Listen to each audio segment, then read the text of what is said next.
गुरुजी हम थोड़ा सा चाहेंगे कि हम ज्योतिष के सरल कॉन्सेप्ट्स थोड़ा सा समझें। तो निखिल भाई, आप आई थिंक थोड़ी देर पहले आप कुछ पूछना चाह रहे थे अष्टांगता के बारे में। हम सूर्य को लेके गुरुजी काफी बात कर रहे थे। ये प्लैनेट्स, ये ग्रह जो हैं वो अस्त हो जाते हैं, हम कहते हैं कंबस्ट हो गए। तो ये कंबशन कैसे असर करता है, कब तक करता है? मैं पर्सनली भी, मेरा वैसे इंटरेस्ट है पूछने में, मेरा वीनस कंबस्ट है, तो इसलिए मैं आपसे पूछना चाह रहा हूँ कि ये कब तक असर करता है और इसका क्या इम्प्लीकेशन है? हाँ, बहुत सही चीज पूछा आपने। सबसे पहले तो संस्कृत शब्द है अस्तांगत। अस्त अंग, अंग मतलब शरीर, अस्त मतलब छिप जाना। ये जो लोग बोलते हैं जल गया जल गया, ये अंग्रेजी शब्द कंबशन से आया है। ये शब्द टोटली अलग है, ट्रांसलेशन टोटली गलत हुआ है ना। अस्तांगत का मतलब छिप जाना, अस्त हो जाना। जैसे सूर्य अस्त हो गया है तो ग्रह अस्त हो जाते हैं, है ना। इसके कई चीजें हैं। एक तो ये समझना है कि सूरज अस्तांगत कर सकता है जब एक ग्रह उसके साथ उस राशि में हो या उसके पड़ोस राशि में मगर उसका दीप्तांश वो उसके अंदर में हो।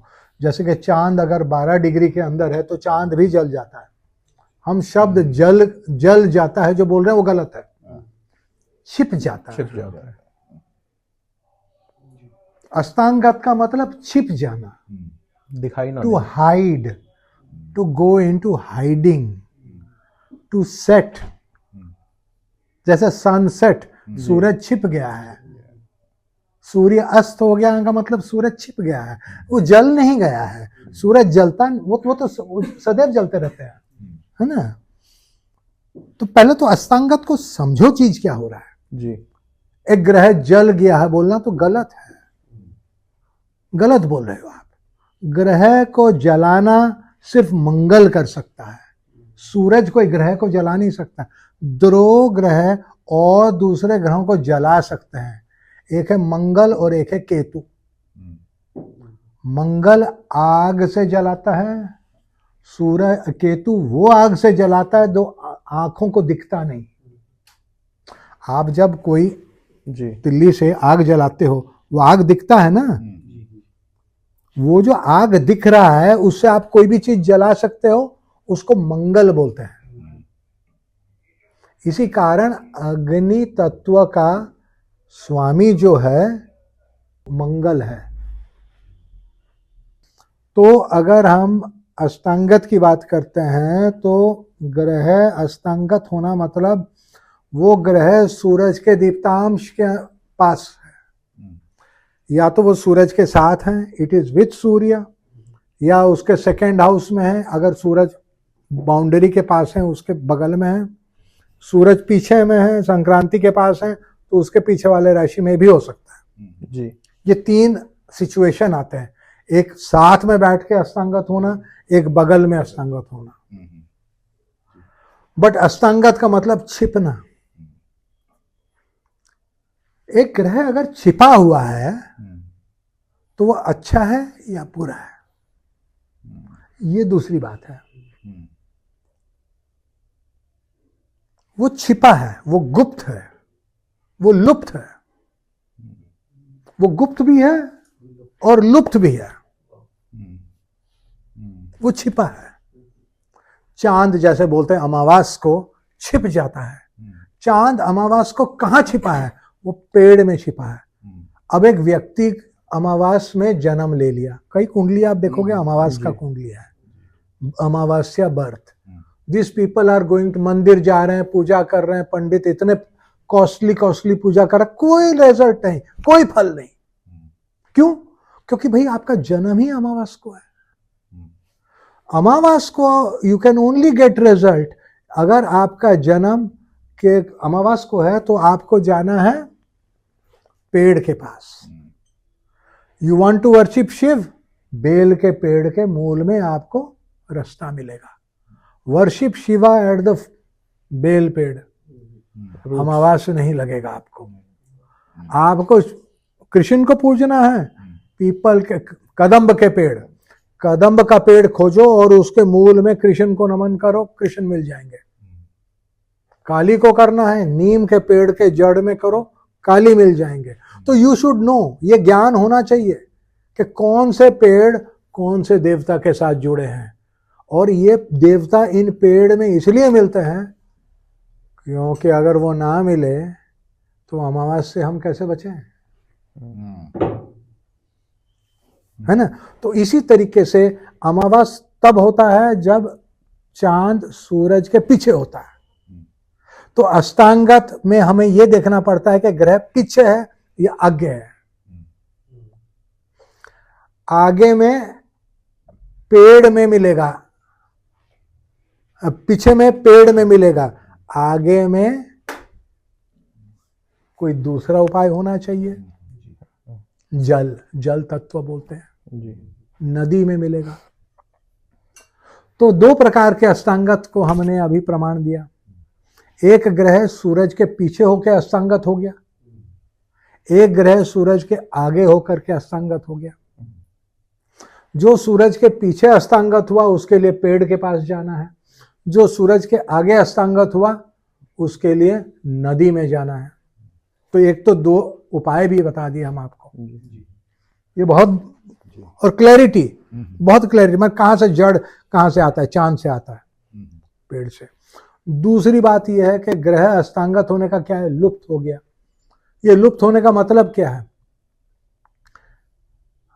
हमें यह देखना है कि ये कौन सा ग्रह अष्टांगत हो रहा है। अगर शुक्र अष्टांगत हुआ तो ये भी हो सकता है आपने किसी से बहुत प्यार किया मगर वो आपकी नजरों से लुप्त हो गई, वो आप कभी उससे नहीं मिल पाओगे। वो भगवान जी ने उसको आपके सामने लाया क्योंकि आपके कुछ कर्म थे, फिर वो लुप्त हो गई और आप बैठ के सोचते रह गए, यार मैं बोल दिया होता तो, मैं ऐसे किया होता तो, मैं वैसे किया होता तो। मगर ग्रह तो अष्टांगत है, वो ऐसे वो छिप गई है या लुप्त हो गई है। छिप गई का मतलब कुछ उपाय करने से वो आ जाएगी, लुप्त हो गई का मतलब है आप कुछ भी उपाय कर लो वो नहीं आएगी। यह है फर्क। ये भी ज्योतिष में देखना पड़ता है कि ये छिपा है या लुप्त है। लुप्त कब होता है, जैसे मानो शुक्र, हम बोलते हैं शुक्र मतलब औरत, हाँ, मतलब स्वामी या औरत, शादी, प्यार। अगर छिप गई है तो फिर भी हम उसे वापस पा सकते हैं। कई बार होता है कि संबंध टूट जाते हैं और फिर से हम उसे जोड़ सकते हैं, ये पेड़ के पास जाकर के। किसी पेड़ से बात करेंगे तो ये पेड़ एक दूसरे से बात करते हैं, वो उनके जड़ जो हैं एक दूसरे से बात करते हैं। आजकल तो साइंटिफिकली भी प्रूवन हो गई जी। तो हम अपने घर में पेड़ को बोलेंगे भाई तू मदद कर, वो उनके घर का जो पेड़ है उससे बात पहुंचाएगा, और उनके घर में बगल में जो पेड़ है वो उनको सांस लेने का हवा दे रहा है, ऑक्सीजन, तो वो वहां बदलेगा। और वो अजीब तरीके से ये होता है, अजीब तरीके से, मगर वो काम करता है। हमें काम से मतलब है। अगर लुप्त है मतलब उसकी शादी हो गई है, फिर आप आकर के यहाँ सर पीटो, हमने देखा कि भाई वो तो लुप्त हो गई है। अभी एक आदमी का एक अपना बहुत प्यार था अपनी सेक्रेटरी से, वो आकर क्या यहाँ यही रोया, बहुत रोया, कुछ भी करो उसको कर दो। मैं बोला देखो अभी उसकी शादी हो गई है, अब मैं कुछ नहीं करूँगा, मैं तो धर्म नहीं तोड़ूंगा। नहीं हमें पता है आप कर सकते हो, नहीं ये तो गलत बात है, राक्षस वाला काम नहीं करना आपको। तो अष्टांगत का समझ में आया महत्व जी। एक तो ये अष्टांगत चीज क्या है, दूसरा कितने कितने डिग्री में होता है इसमें भी मतभेद है, वो टेक्निकल चीज में कभी और चलेंगे। लगन अष्टांगत होता है नहीं होता है, लगन भी अष्टांगत होता है, इसके बारे में कोई नहीं सोचता है।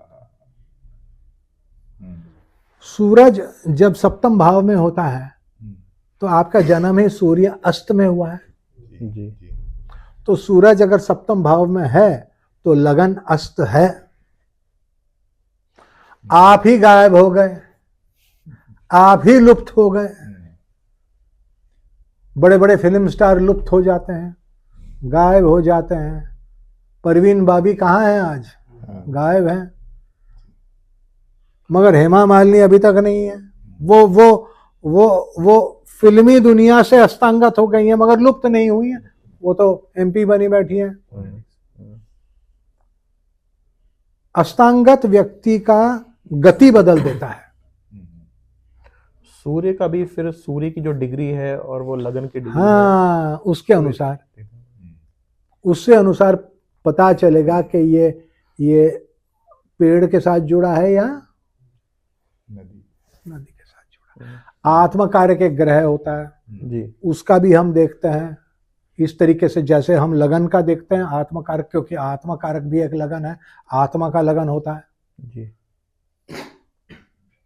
अगर आत्मकारक से सप्तम में सूरज है या आत्मकारक स्वयं अष्टांगत है तो ये बहुत इंपॉर्टेंट है रेमेडी, क्योंकि भाई आत्मा जो है, आप पूजा पाठ किए जा रहे हो, कोई फल ही नहीं है आपको, कुछ नहीं है, भगवान सुन ही नहीं रहे आपका, फिर आप कम्युनिस्ट बन जाते हो, आम आदमी पार्टी ज्वाइन कर लेते हो, जी, है ना। ये सब की जरूरत नहीं है। आपको एक क्षण में कितना इंपॉर्टेंट चीज है ये पता चल जाएगा कि भाई अष्टांगत है नहीं है, और वहां से आपको सारा चीज है। सूरज नेचुरली भी कभी खत्म होता है ये अष्टांगता?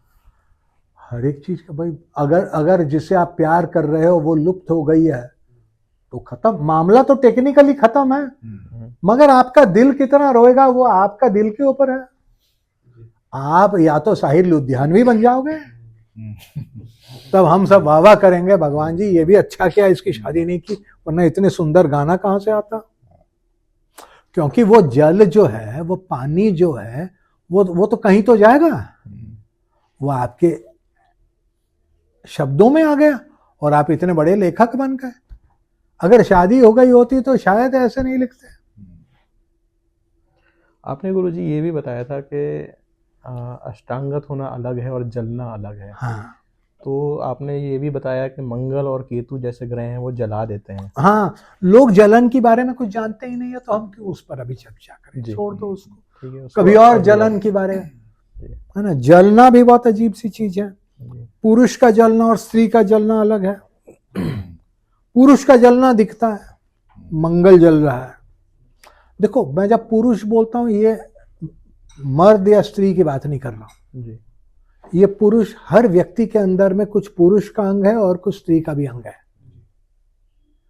हम भी कुछ बातों में अंदर से जलते हैं और कुछ बातों में बाहर से जलते हैं। अंदर से जलने को केतु बोलते हैं और बाहर से जलने को मंगल बोलते हैं। ये कभी सोचा है? जी, इसी कारण बोलते हैं केतु स्त्री ग्रह है, वो अंदर से जलते हैं। वो निरमा का एडवर्टाइजमेंट याद है, तेरी साड़ी मेरी साड़ी से सफेद कैसे, वो अंदर का जलना, वो केतु है। अब उसका तो कोई समझ, वो तो हेडलेस है, सर ही नहीं है। जी, अब उसकी साड़ी सफेद है तो है, क्या हो गया तेरी कम सफेद है तो, मगर है वो उसका जलना है, वो उसका रोकना बड़ी मुश्किल है उसको। तेरे पति कितना हैंडसम है यार, मेरा तो देखो इसको यार, मैं इसको रोज पार्लर ले जाती हूँ फिर भी कुछ नहीं होता इसका, है ना। वो है, मतलब तू डोरे डाल रही है मेरे पति पर, वो है, वो केतु है, उसका कोई सर पैर नहीं होता है, वो जलन सब में है। इसीलिए हम देखते हैं भाई, ये जो मंगल जो है, ये केतु जो है वो कैसा है। केतु ही मोक्ष कारक है। क्यों? जब आप अंदर से किसी चीज पर नहीं जलोगे। तेरी गाड़ी अच्छी है, चल तू ले ले, मुझे नहीं चाहिए तेरी गाड़ी, मुझे कोई गाड़ी नहीं चाहिए। जब मेरे पास कोई चीज नहीं होता तो तभी मैं उसके लिए तरसूंगा ना। जब मुझे चाहिए ही नहीं, मैं कैसे चलूंगा। केतु मोक्ष कारक तब होगा जब आप किसी भी चीज पर जल ही नहीं सकते हो। तेरे पास कलम है, कलम तुझे मुबारक, आपको चाहिए कलम, जी नहीं चाहिए। ये बढ़िया सा सूट है, आपका सूट आपको मुबारक, हमारा धोती मेरे लिए ठीक है। तो जब व्यक्ति जलना पूरा बंद कर हो जाता तब वो मुक्ति ले लेता। तो मुक्ति का पहले कदम तो यह है कि ये जलना बंद करो अंदर से। जब से अंदर से जलना बंद नहीं करोगे, आप मुक्ति का मार्ग कैसे चल रहे हो। आप देखोगे इसी कारण मुक्ति को जल राशि बोलते हैं। जल राशि का महत्व क्या है? आग बुझाता है पानी, आग बुझाता है पानी। तो इसी कारण जब केतु पानी के नवांश में होता है तभी उसका आग बुझता है। आप देखोगे स्वामी विवेकानंद का केतु कर्क नवांश, ठाकुर रामकृष्ण का कर्क नवांश, जैमिनी बोल गए केतु अगर कर्क मीन नवांश में है तो आग बुझ जाएगी अंदर वाली और आप मुक्ति ले लो। अब बाहर का आग की बात करते हैं। मंगल, बाहर का आग तो झगड़े से ही बंद होगा। एक दूसरे को इतना पीटोगे कि जब सब हाथ पैर टूट जाएंगे, सब खत्म हो जाएंगे और कुछ बंदूक नहीं बचेगा, कोई बॉम्ब नहीं बचेगा, कोई घर पे बॉम्ब फेंकने का घर भी नहीं बचेगा, तब झगड़ा खत्म। बाहरी आग। तो इसी कारण ये मंगल और केतु है क्या, इसी कारण इनको पाप ग्रह बोलते हैं। अंदर के जलने से या बाहर के जलने से आप पाप करोगे। चलो, जलन का शब्द इस अभी क्लियर हुआ। अस्तांगत है छिपना, कंबशन है जलना। जलना और छिपना अलग बातें हैं। आप जलना को छिपना बोल रहे हो, ये तो गलत है जी। सूरज कभी जलता नहीं, वो सत्व गुण है। ना वो जलता है किसी चीज पर, ना जलाता है किसी को। वो सूरज है, वो सत्व गुण है, वो ज्ञान देता है। वो ये तमस उसके साथ क्यों जोड़ रहे हो? क्लियर हो गई आज? एकदम क्लैरिटी। इसकी टेक्निकल कैलकुलेशन कभी आगे पढ़ाएंगे जी।